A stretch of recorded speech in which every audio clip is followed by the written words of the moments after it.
AITA for refusing to give my sister my industrial loft for her wedding venue and permanent design studio because my parents say I just sort trash? Posted to r/am asshole. I, 27M, never thought I'd be posting here, but I'm sitting in my office at 5 a.m. watching the first trucks roll in, and I can't sleep anyway, so here goes. I own and operate a mid-sized recycling center. We process about 200 tons of material daily: plastics, paper, metals, glass, e-waste. I started working here at 18 as a sorter on the conveyor belt, worked my way up, and 3 years ago, bought out the previous owner when he retired. It's been the hardest, most rewarding thing I've ever done. My sister Emma, 23F, is a sustainable fashion designer. She's genuinely talented. She makes beautiful clothes from organic fabrics and upcycled materials.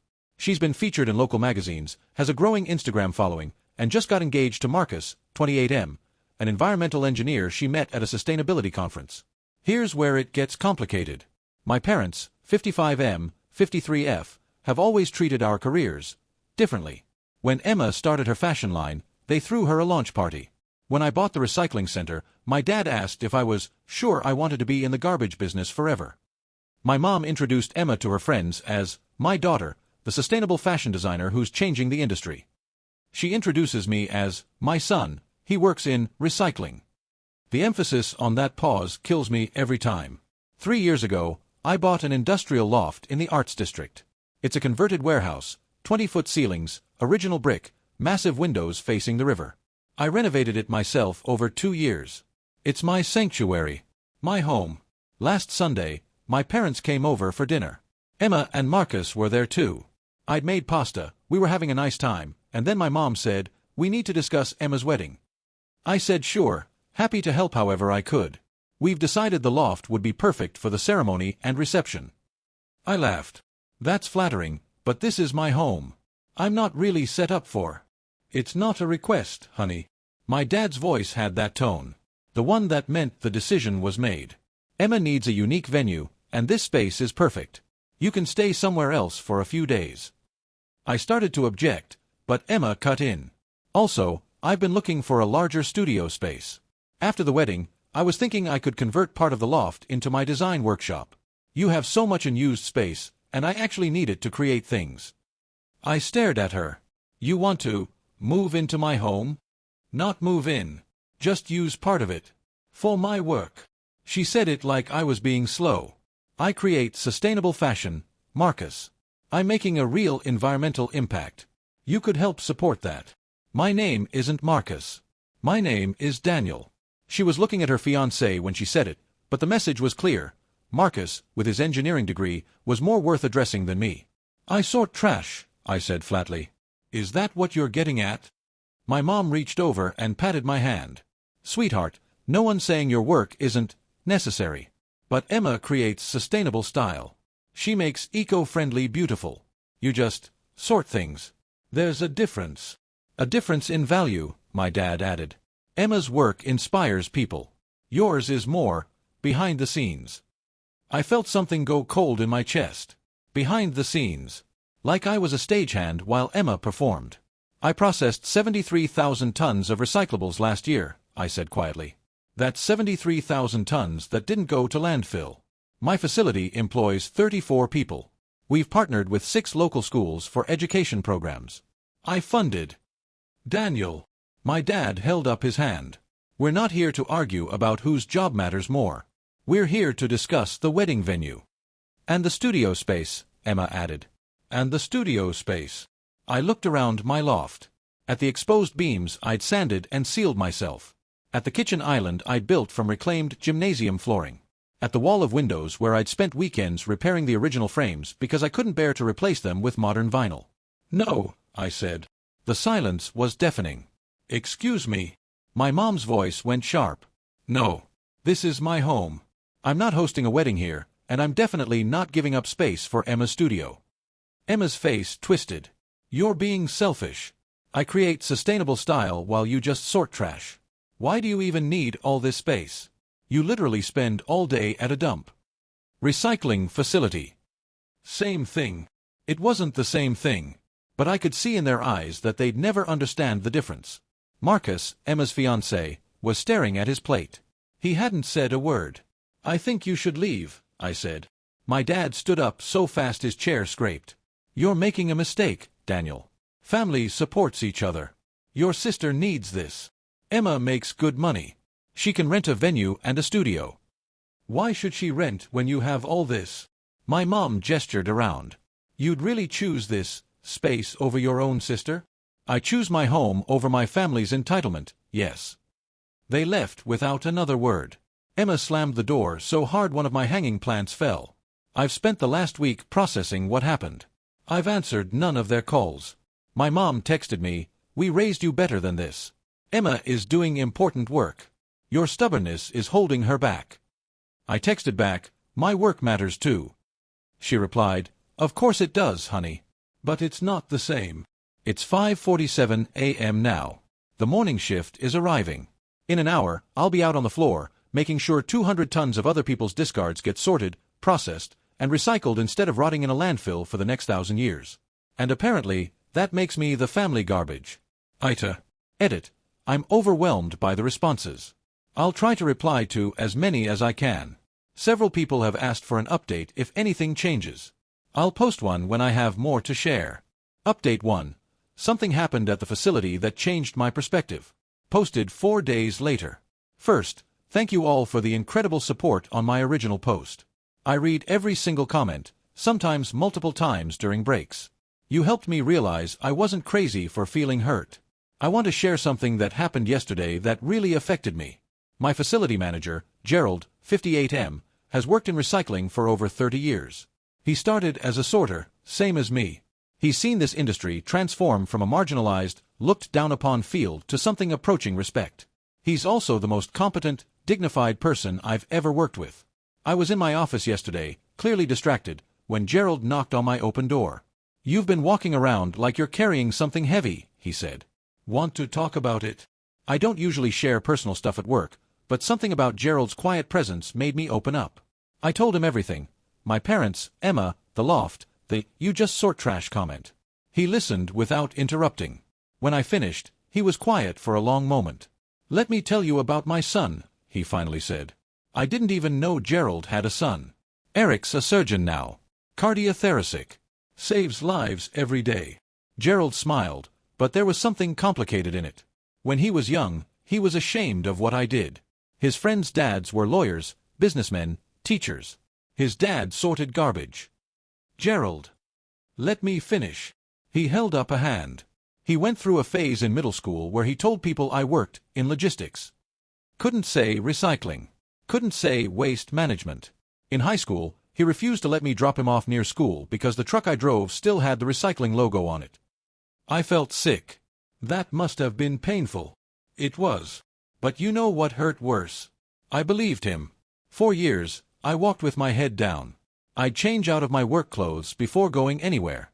I'd vague up my job description at dinner parties. I internalized every ounce of shame my son and society projected onto me.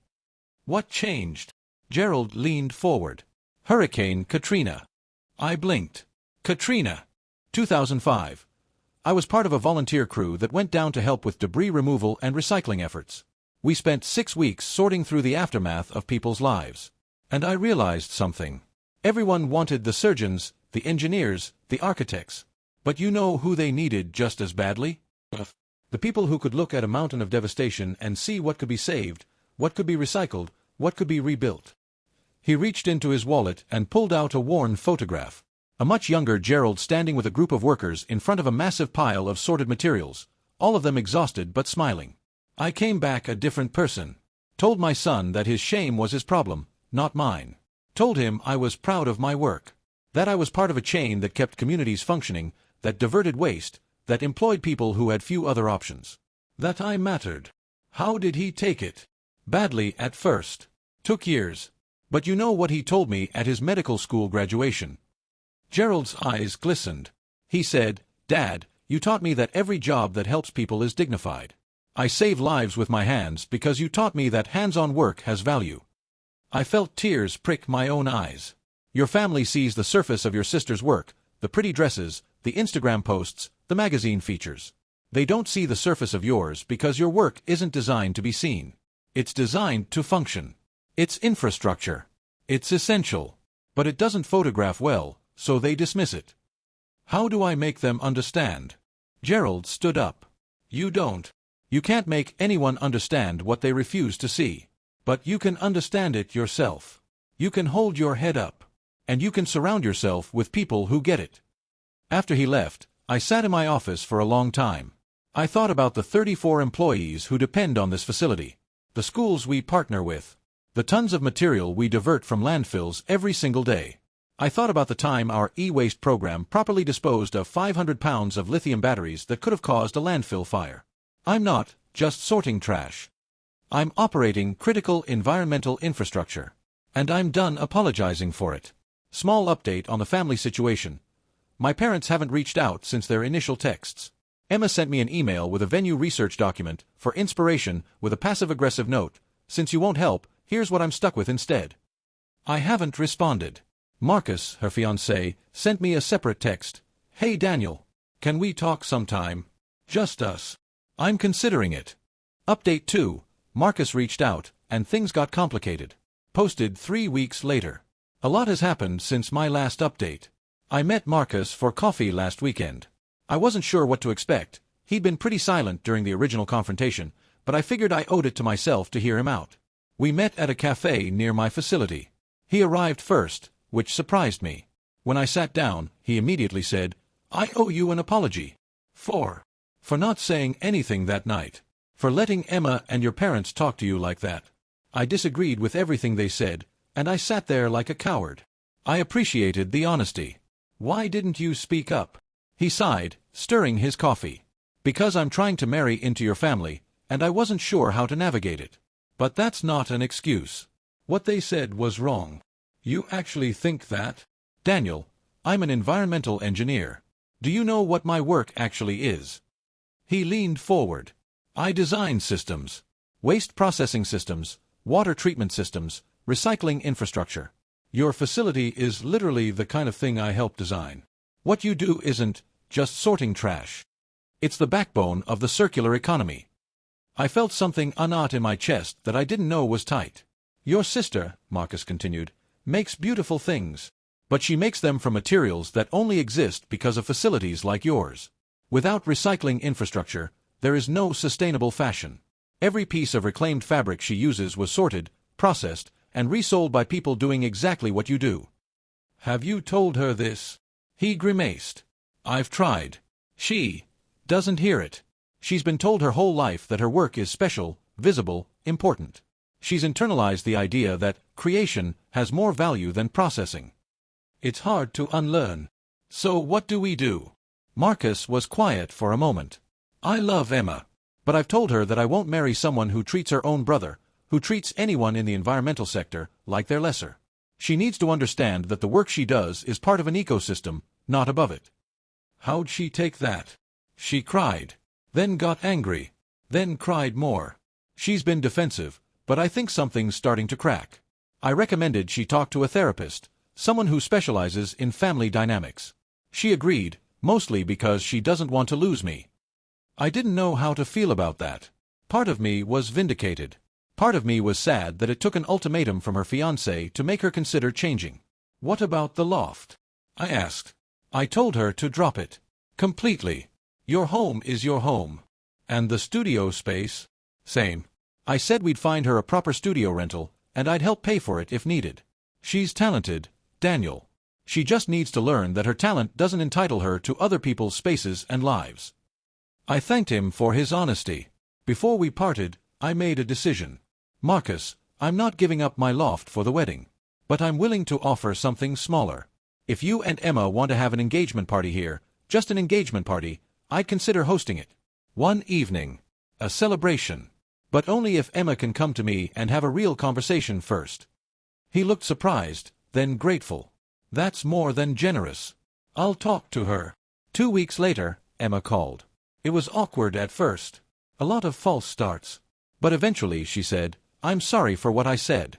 About you just sorting trash. That was wrong. It was. I'm starting to understand why. Her voice was thin, like she was reciting something she'd rehearsed. Marcus has been showing me how the industry works. How recycling facilities fit into the supply chain. I never really thought about it before. You didn't have to. Mom and Dad made sure you knew your work was the important part. Silence. Then, quietly, they did. And I believed them. I'm trying to unlearn that. Are you actually going to therapy? I've had 3 sessions. It's hard. We're talking about how our family assigned value. How I was always the creative one and you were the practical one, and how that translated into them seeing me as more worthy of investment. I didn't see it when I was living it. But looking back. She trailed off. Looking back. They came to every single one of my fashion shows. Every runway, every pop-up. They never once visited your facility, did they? I shook my head, even though she couldn't see it. No, they didn't. I'm sorry, Daniel. I really am. It wasn't enough to fix everything. But it was a start. Update 3, the engagement party, the wedding, and what Emma finally understood. Posted 4 months after original post. This will be my final update. A lot has happened, and I want to share how things turned out. The engagement party. 2 months after our phone call, I hosted Emma and Marcus's engagement party at my loft. I set clear boundaries. One evening, max 50 guests, I would handle setup and breakdown, and Emma would not treat this as a preview for any larger claim on the space. She agreed without argument, something that would have been unthinkable 4 months earlier. The party was beautiful, actually. Emma and Marcus's friends are genuinely nice people. Several of them asked about my facility, and I ended up giving a mini-lecture to a group of young professionals about the economics of recycling. Marcus stood nearby, beaming. Emma gave a short speech that night. She thanked Marcus, thanked her friends, and then said, "I want to thank my brother Daniel for opening his home to us.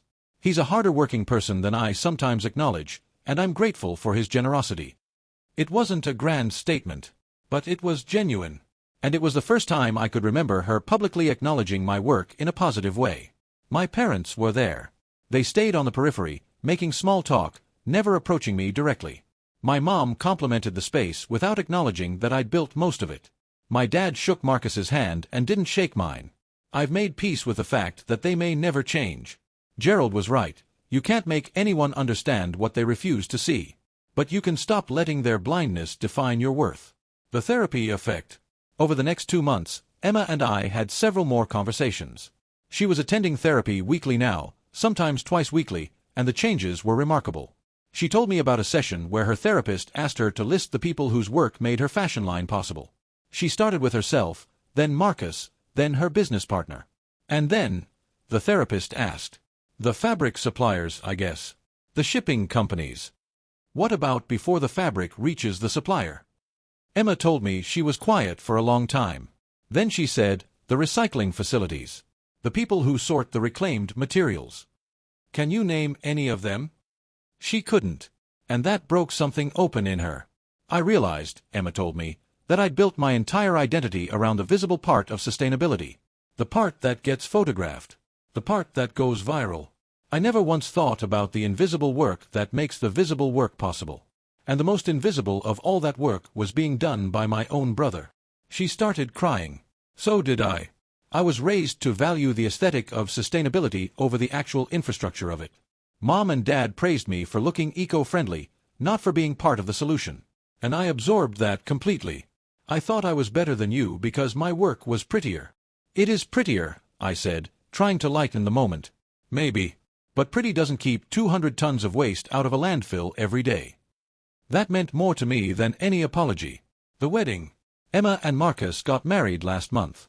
They chose a small venue, a botanical garden that had a genuine sustainability program, and kept the guest list to 75 people. But here's what made it special.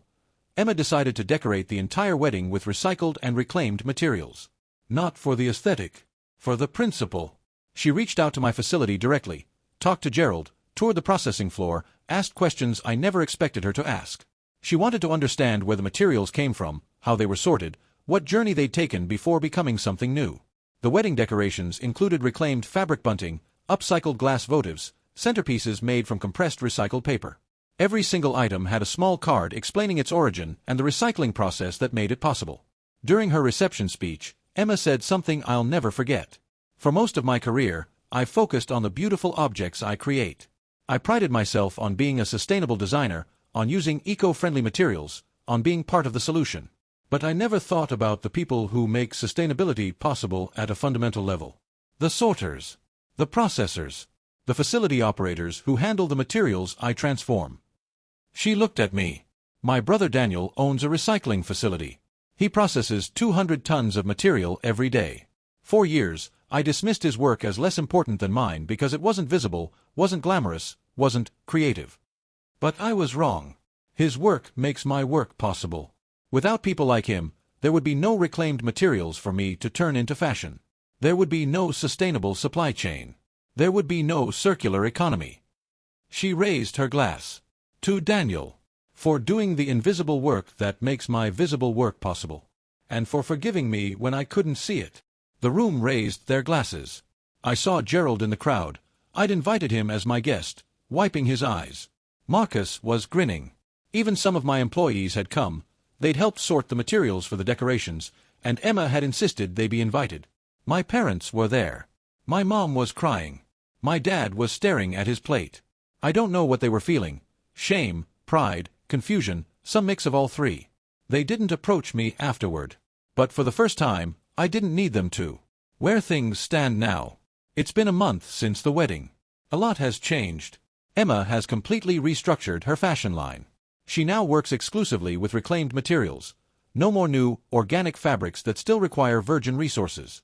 She's partnered with 3 local recycling facilities, including mine, to source textiles and materials directly. More importantly, she started a new initiative. Educational content explaining the recycling infrastructure that makes sustainable fashion possible.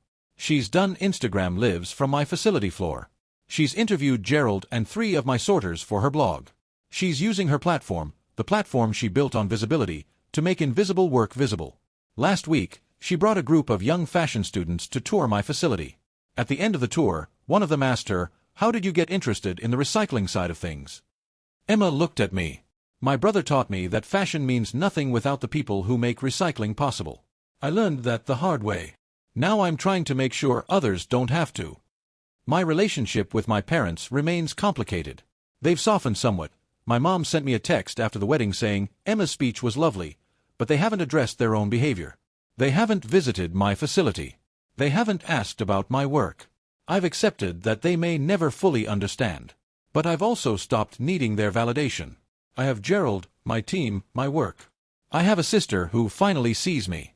I have a brother-in-law who respects what I do. And I have my loft, still entirely mine, where I sit on weekend mornings watching the sun rise over the river, knowing that tomorrow I'll wake up and do work that matters. I'm not just sorting trash. I'm operating critical environmental infrastructure. I'm part of a system that keeps communities functioning, that diverts waste, that employs people, that makes sustainability possible. And I'm proud of it. Final thoughts. To anyone reading this who works in recycling, sanitation, waste management, or any field that society dismisses as lesser, your work matters. It matters more than most people will ever understand. Don't let anyone, family, society, anyone, convince you otherwise. To anyone with a sibling they've dismissed or undervalued, it's not too late to change. Emma proved that. Healing is possible when you're willing to do the work. And to everyone who supported me through these posts, thank you. You helped me remember my worth when my own family forgot it. This is my last update. I'm going back to doing the invisible work that keeps everything visible running. Take care of yourselves. And recycle properly. It matters more than you know. Daniel. Edit. Many of you have asked if Emma and Marcus want kids. She mentioned she does eventually, and Marcus joked that he hopes their kids understand supply chains before they can walk. I told him I'd be happy to give them their first facility tour. Some things, after all, should be passed down.